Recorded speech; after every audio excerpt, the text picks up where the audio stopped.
તો વાત એવી છે, આપણા સનાતન ધર્મની રક્ષા આપણે જ કરવી પડશે.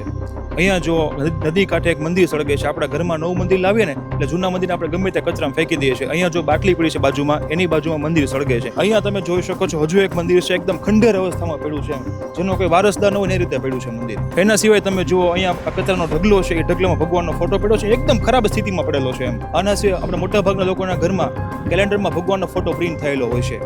જે વર્ષ પૂરું થાય ને 31 ડિસેમ્બર પતે એટલે સીધું એ ફોટો અને એ કેલેન્ડર એ બે છે ને કચરામાં જાય કાં તો બસ્તીમાં જાય છે, જે ન હોવું જોઈએ. એના સિવાય ચા કોફીના મગ ઉપર આપણે ભગવાનનો ફોટો પ્રિન્ટ કરાવીએ છીએ, જેના ગરમ સ્ટેન્ડ છે ને ભગવાનની આખા ફોટો ઉપર લાગી જાય છે, જે પણ ન હોવું જોઈએ. જ્યારે શ્રીમદ ભાગવત ગીતા નામનો આપણો ધાર્મિક ગ્રંથ છે ને, એ ગ્રંથને આપણે ચાંદલો કરશું, ચાંદલો કરીને મંદિર ઉપર પડ્યું રહે, એના ઉપર ધૂળ ચડે, જે ચડે, આપણે કોઈ દિવસ એ ગ્રંથને અડતા નથી. એની સામે તમે બીજો ધર્મ જોઈ લો કે જે પોતાનો ધાર્મિક ગ્રંથને જેમ તેમ પકડે ને તો ચાખી પણ ન લે.